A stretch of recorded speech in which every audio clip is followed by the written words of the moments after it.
নমস্কার বন্ধুরা, আমার নতুন একটি ভিডিওতে আপনাদের প্রত্যেককে স্বাগত জানাই। আশা করি আপনারা প্রত্যেককে সুস্থ আছেন, আনন্দে আছেন আর অবশ্যই পজিটিভ আছেন। তাহলে চলতে থাকুন কিছুটা পথ আমার সাথে।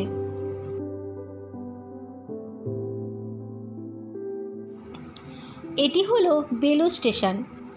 আজকে আমি যে জায়গাটি দর্শন করতে যাচ্ছি সেটি হলো এই বেলুড়ের সবথেকে সুন্দর এবং আকর্ষণীয় স্থান, যে স্থানটি যথা বেলুড় মঠ নামে পরিচিত।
বেলুড় মঠ হল রামকৃষ্ণ পরমহংসদেবের প্রধান শিষ্য স্বামী বিবেকানন্দ কর্তৃক প্রতিষ্ঠিত রামকৃষ্ণ মঠ ও মিশনের প্রধান কার্যালয়।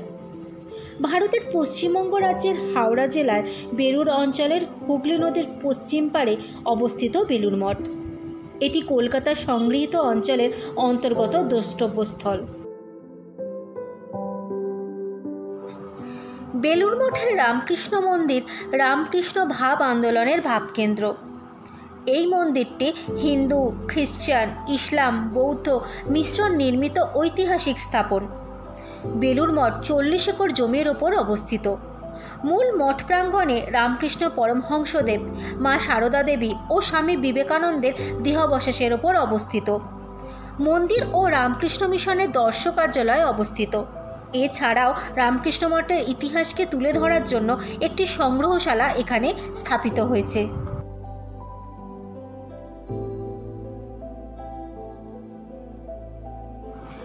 বেলুড় মঠ সন্নিহিত প্রাঙ্গণে গড়ে উঠেছে রামকৃষ্ণ অনুমোদিত বিভিন্ন শিক্ষাকেন্দ্র। স্বামী বিবেকানন্দের পূর্ব পরিকল্পনা অনুসারে মন্দিরের নকশা নির্মাণ করেছিলেন রামকৃষ্ণের অপর সাক্ষাৎ শিষ্য স্বামী বিজ্ঞানানন্দ। বেলুড় মঠ ভারতের একটি অন্যতম বিরাট আকর্ষণ এবং ভক্তদের নিকট একটি পবিত্র তীর্থস্থান। বেলুড় মঠ বিভিন্ন স্বাস্থ্য পরিষেবা, শিক্ষা, নারী কল্যাণ ও শ্রমিক ও অন্য প্রসার সান্নিধ্যার্থে গ্রাম উন্নয়ন, ত্রাণ, ধর্মীয় ও সাংস্কৃতিক অনুষ্ঠানের আয়োজন করে থাকেন। রামকৃষ্ণ পরমহংসদেব, মা সারদা দেবী ও স্বামী বিবেকানন্দের জন্ম ও প্রয়াণ তিথিতে বিভিন্ন ধর্মীয় অনুষ্ঠান ও বড়দিন উদযাপন করে এই কেন্দ্র।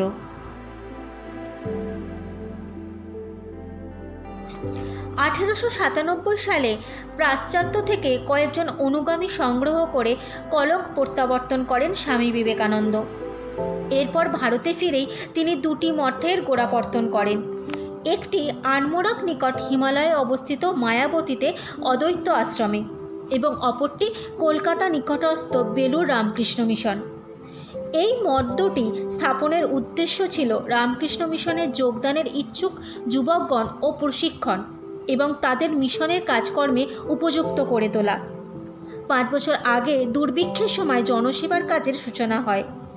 বিশ্বধর্ম মহাসভায় ভাষণদানের আগে পরিব্রাজক জীবনে স্বামী বিবেকানন্দ ভারতের বিভিন্ন অঞ্চলে পরিদর্শন করেছিলেন।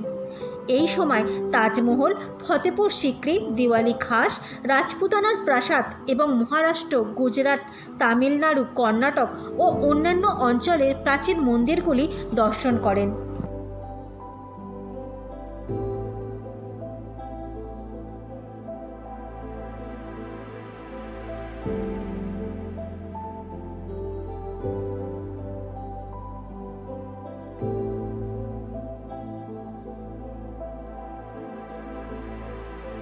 কথিতে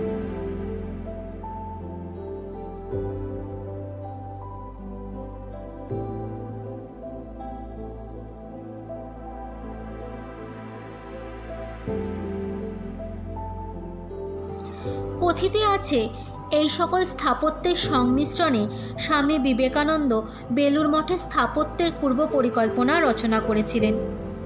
স্বামী বিবেকানন্দের পরিকল্পনা অনুযায়ী তার সন্ন্যাসী ভ্রাতা ও রামকৃষ্ণ পরমহংসদেবের সাক্ষাৎ শিষ্য স্বামী বিজ্ঞানানন্দ কর্তৃক নকশা প্রতিষ্ঠা করেন। বিজ্ঞানানন্দ পূর্ব আশ্রমে ছিলেন সিভিল ইঞ্জিনিয়ার। 16ই মার্চ 1935 সালে মন্দিরের ভিত স্থাপিত হয়। মার্টিন বার্নেন কোম্পানি বেলুড় মঠ মন্দিরটি নির্মাণ করেন। রামকৃষ্ণ ভাব আন্দোলনের বিশ্বাস অনুসারে বিশ্বভাবের আদর্শকে তুলে ধরার জন্য একাধিক ধর্মের স্থাপত্য ও প্রতীত্ব থেকে মন্দিরের এই স্থাপত্য বৈশিষ্ট্য সংগৃহীত হয়েছে।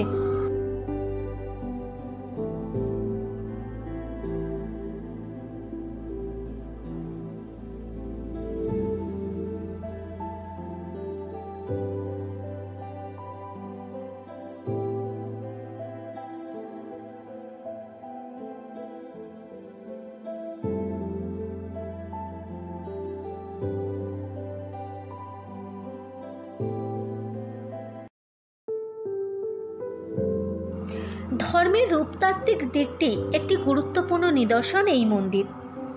মন্দিরের মূল প্রবেশের পথটি বৌদ্ধ আদর্শে নির্মিত। মূল প্রবেশের পথের উপরে অংশটি উঁচু স্তম্ভযুক্ত, দক্ষিণ ভারতীয় মন্দিরের আদর্শে নির্মিত। মন্দিরের ভেতরে জানলা ও বারান্দা উত্তর ভারতের রাজপুত ও মুঘল সাম্রাজ্যের আদর্শে নির্মিত। কেন্দ্রীয় গম্বুজটি ইউরোপীয় রেনেসাঁস আদর্শে তৈরি। মন্দিরের মেঝেটি খ্রিস্টানের আদর্শে নির্মিত। বেলুড় মঠের ভেতরের অন্যান্য মন্দিরগুলি হল শ্রী রামকৃষ্ণ মন্দির, পুরনো ঠাকুরঘর, স্বামী বিবেকানন্দের থাকার ঘর, স্বামী ব্রহ্মানন্দ মন্দির, শ্রী মা সারদা দেবীর মন্দির, স্বামী বিবেকানন্দ মন্দির, পুরনো মঠ ও রামকৃষ্ণ মিউজিয়াম।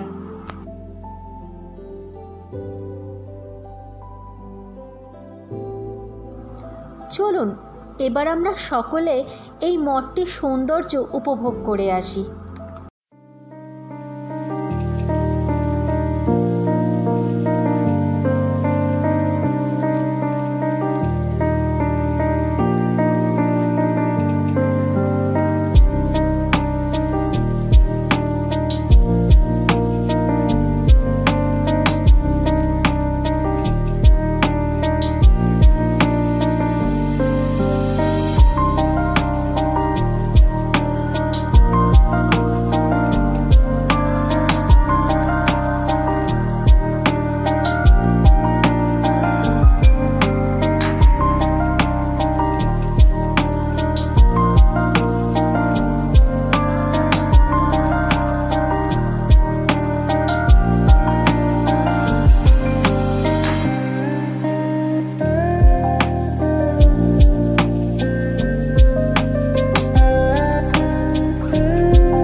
বাহিরাগত দর্শনার্থীদের জন্য নির্দিষ্ট সময় এই বিভাগীয় মন্দিরগুলি খোলা হয়ে থাকে।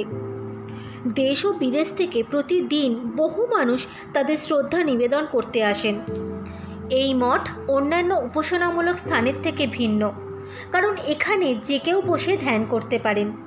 এই মন্দিরে কোনো ধর্মীয় নৈবেদ্য, ফুল বা মিষ্টি নিবেদন করা হয় না। মন্দিরের ভিতরে শান্ত পরিবেশ বেলুড় মঠের সবচেয়ে উল্লেখযোগ্য বৈশিষ্ট্য।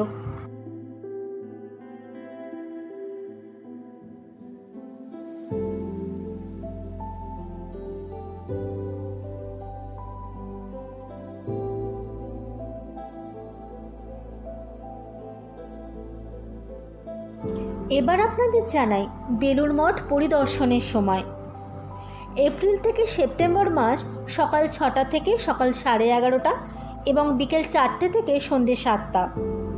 অক্টোবর থেকে মার্চ মাস সকাল 6টা থেকে সকাল 11:30 এবং দুপুর 3:30 থেকে সন্ধ্যে 6টা। প্রতিদিন সন্ধ্যা আরতি শুরু হওয়ার সময় একটি বিশেষ ঘণ্টা বাজানো হয় এবং তারপর পরিদর্শকেরা মূল মন্দিরের ভিতরে এসে বসেন এবং তখন বাইরের কাউকে ঘোরাঘুরি করার অনুমতি দেওয়া হয় না।